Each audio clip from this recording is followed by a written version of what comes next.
Hello guys, मैं Amardeep Kumar maths learning YouTube channel पर आपका स्वागत करता हूं।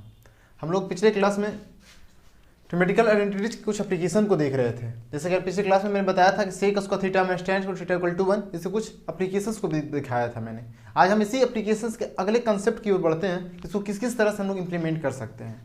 पिछली बार इसका फैक्टराइज करने के बाद कुछ एप्लीकेशंस को मैंने दिखाया था कि sec square theta minus tan equal to 1 होता है, तो इसको फैक्टराइज कर सकते थे किसमें, A square minus B square के फॉर्मेट में, यानी A plus B times of A minus B, यानी sec theta minus tan theta into sec theta plus tan theta equal to 1। इस तरह से वो रेसिप्रोकल कंसेप्ट भी से कहा जाता है।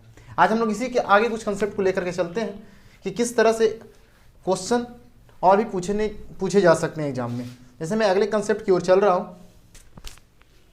जैसे लिखा गया बाबू, यहाँ पर दो क्वेश्चंस लिखा गया कि if sec theta plus tan theta equal to 7, तो आपको फाइंड आउट करना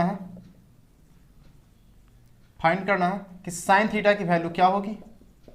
और यहीं पर एक क्वेश्चन और लिखा गया कि if sec theta minus tan theta equal to 7 है, तब देन साइन थीटा की वैल्यू क्या होगी। आपके सामने दो क्वेश्चंस लिखे गए हैं, देख पा रहे होंगे कि if sec theta plus tan theta equal to 7 है, तब साइन थीटा की वैल्यू क्या होगी। If sec theta minus tan theta equal to 7 है, तब साइन थीटा की वैल्यू क्या होगी। पिछले क्लास में इसके बारे में डिस्कशन किया था कि जब भी ये चीजें दी रहे तो आप क्या करेंगे, फर्स्ट ऑफ ऑल एक ट्रायंगल बना लेंगे। मैंने एक ट्रायंगल्स बनाया। अगर इस एंगल को थीटा बोलते थे, थीटा का एडिशन साइड्स क्या कहलाता था, बेस। अब बेस क्या होता था, 2p की इक्वल ना, यानी 2p दैट मीन्स 2 इंटू 7 यानी 14 हो गया। और हाइपोटेनस क्या होता था बाबू, पी स्क्वायर प्लस 1। समझ पा रहे होंगे। तो p की वैल्यू क्या है 7, पी स्क्वायर प्लस 1, 7 का स्क्वायर प्लस 1 यानी कितना 50, 49 प्लस 1 50। और ये क्या होता था 1 माइनस पी स्क्वायर, ये पी स्क्वायर माइनस 1। p जो वैल्यू है वो क्या है, इसको p इक्वल टू 7 जो है, यानी p क्या है ग्रेटर देन 1 है। यहाँ पर क्या लिखेंगे फिर पी स्क्वायर माइनस 1 यानी 7 का स्क्वायर माइनस 1 यानी 49 हो गए 48 हो गया। इस तरह से साइन थीटा की वैल्यू हम जब निकालना चाहेंगे तो क्या होगा 48 अपॉन 50।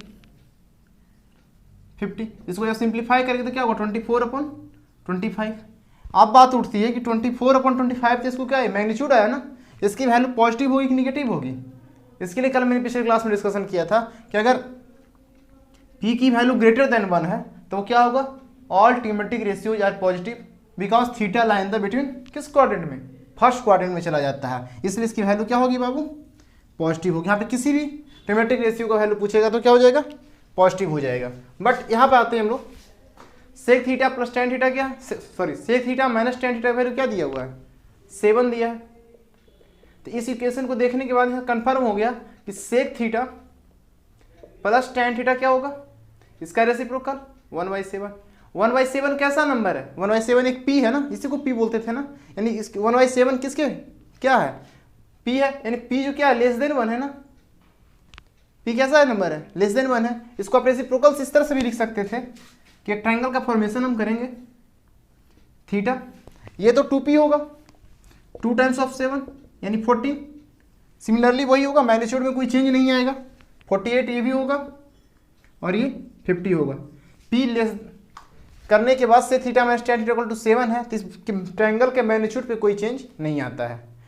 किसी भी ट्रिमेटिक रेशियो का मैग्नीट्यूड जब हम निकालेंगे तो कोई चेंज नहीं आएगा। अब क्या है कि p की जो वैल्यू है बाबू लेस देन 1 है ना, जब लेस देन 1 होती थी तो क्या होती थी, theta lies in the fourth quadrant में। जब फोर्थ क्वाड्रेंट में जाता है तो साइन थीटा क्या हो जाएगा, निगेटिव होगा ना। आशा कर रहे हैं सब लोग समझ पा रहे होंगे। जैसे देखिए तो यहाँ थीटा किस क्वाड्रेंट में चला गया, फोर्थ क्वाड्रेंट में ना, तो फोर्थ क्वाड्रेंट में जब थीटा चला गया तो साइन थीटा क्या लिखेंगे हम लोग, अगर साइन थीटा निकालेंगे तो क्या होगा 48 अपॉन 50।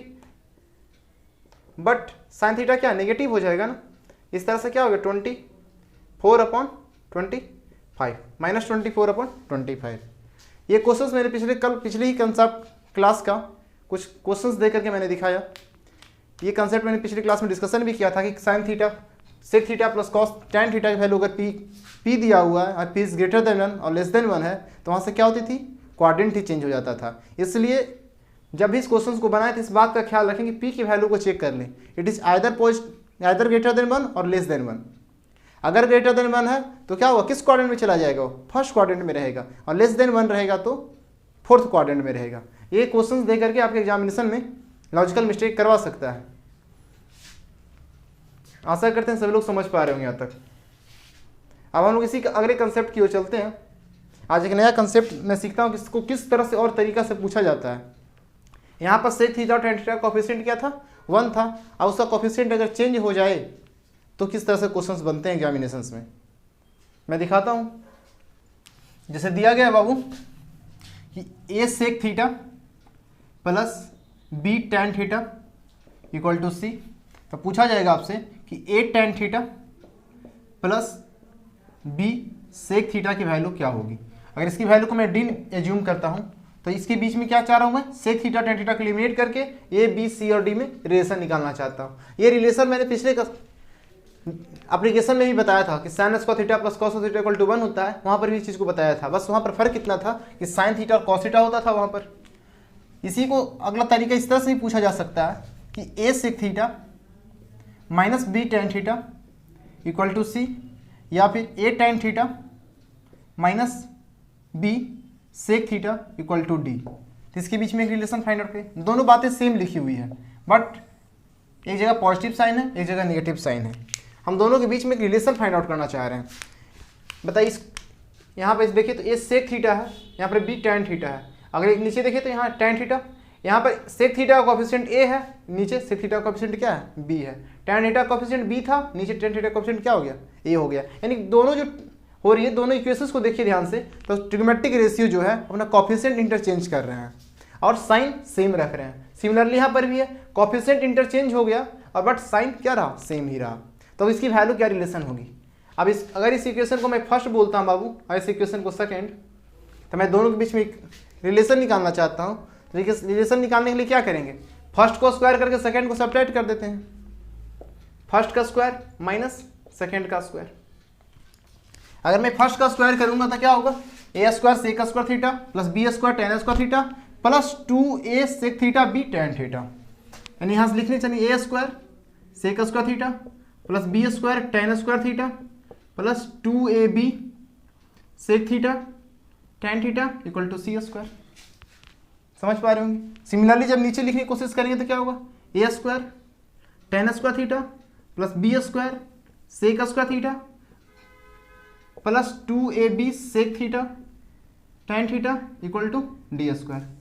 जब दोनों को सब्ट्रैक्ट करेंगे तो नीचे का साइन क्या हो जाएगा, चेंज कर जाएगा। इस तरह से ये क्या हो जाएंगे, कैंसिल हो जाएंगे।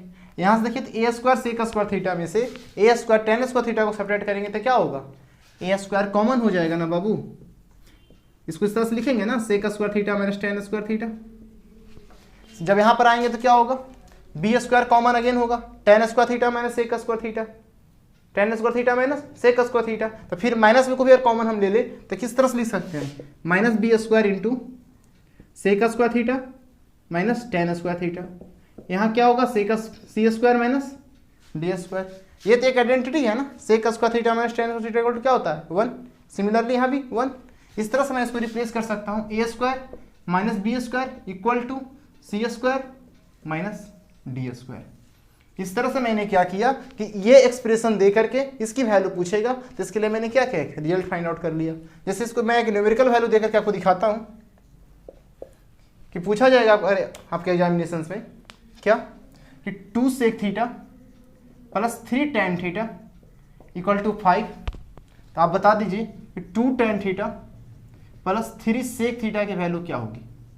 कैसे बनाएंगे इसको ध्यान से देखिए क्या लिखा हुआ है कि कोफिशिएंट ऑफ सेक थीटा का square minus coefficient of tan theta का square equal to given equation का स्क्वायर माइनस जो हमको फाइंड आउट करना है उसका वैल्यू का स्क्वायर कर दें। तो इसको निकालने के लिए क्या करेंगे, इसको इधर ले चले, क्या इंटरचेंज, इस इक्वेशन को सोल्व करेंगे। यानी फर्स्ट ऑफ ऑल विजिट इस इक्वेशन को लिखने की तैयारी करें। यहाँ से जो लिखने की कोशिश करेंगे तो किस तरह से लिखेंगे सॉल्यूशंस में, कोफिशिएंट ऑफ सेक थीटा का square minus coefficient of tan theta का square equal to given equation का स्क्वायर माइनस जो फाइंड आउट करना है। ओवरऑल सोल्व करेंगे तो क्या हो गई है 4, ये कितना 9 equal to 25 minus D square. इसको सोल्व करेंगे तो क्या हो जाएगा -5 equal to 25 minus D square 5 इधर जाएगा तो क्या 30 और डी इधर चला आएगा, यानी डी स्क्वायर इक्वल टू 30।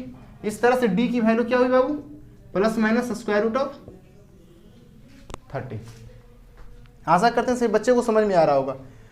यहाँ पर ध्यान देने की बात यह है कि इस एक्सप्रेशंस को हमेशा क्या, इस रिजल्ट को क्या करें, हमेशा ध्यान में रखें कि ए किसको रिप्रेजेंट कर रहा है, coefficient of sec theta, B किसको रिप्रेजेंट कर रहा है, coefficient of tan theta, C किसको रिप्रेजेंट कर रहा है, गिवन इक्वेशन का जो वैल्यू है न्यूमेरिकल वैल्यू उसको रिप्रेजेंट कर रहा है, और डी किसको करना है, जो फाइंड आउट करना है इक्वेशंस उसका मुझे वैल्यू निकालना है, यानी डी यहाँ पर क्या है, वेरिएबल टर्म है।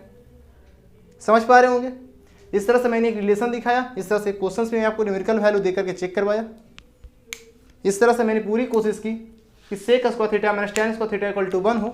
इसके लिए जितने भी एप्लीकेशंस हो सकते थे मैंने करवाने की कोशिश किया। अब आपकी ये रिस्पॉन्सिबिलिटी बनती है कि आप जितना ज़्यादा से ज़्यादा क्वेश्चंस का प्रैक्टिस करें।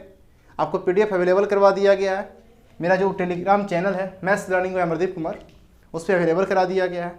वहाँ से जाएँ, उस टेलीग्राम चैनल पे विजिट करें और PDF को डाउनलोड करके वहाँ से क्वेश्चंस को प्रैक्टिस करें, क्योंकि क्वेश्चन जितना ज़्यादा प्रैक्टिस कीजिएगा आपका उतना ज़्यादा कंसेप्ट क्लियर होता जाएगा। प्रीवियस ईयर क्वेश्चन को सोल्व करें, जितने भी एग्जामिनेशंस में आज तक आस्क हो चुके हैं, वो SSC का हो चाहे वो रेलवे का हो, किसी भी एग्जामिनेशन में जितने भी प्रीवियस ईयर क्वेश्चन आ चुके हैं उसको हमेशा क्या करें, प्रैक्टिस करें और सेल्फ प्रैक्टिस की आदत डालें और कॉन्सेप्ट को हमेशा रिलेट करने की कोशिश करें, कौन सा कंसेप्ट इधर से उधर हो रहा है।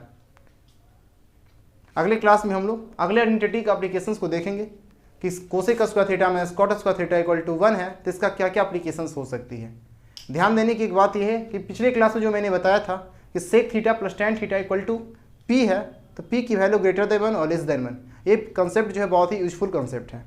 इस बात को ध्यान रखेंगे कि जो दिया गया है क्वेश्चन वहाँ पर ग्रेटर देन 1 और लेस देन 1 क्या दिया गया है, क्योंकि अगर लेस देन 1 और ग्रेटर देन 1 को चेंज करेगा तो क्वाड्रेंट ही चेंज हो रहा था, और वहाँ से जो वेरिएबल पूछा जाएगा आपसे वहाँ आप क्या लॉजिकली मिस्टेक कर सकते हैं और आपकी मार्किंग नेगेटिव में जा सकती है। कृपया इस बात पर ध्यान रखेंगे। आज की क्लास को मैं यहीं पर स्थगित करता हूँ। अगले क्लास में हम लोग अगले आइडेंटिटी का एप्लीकेशन देखेंगे।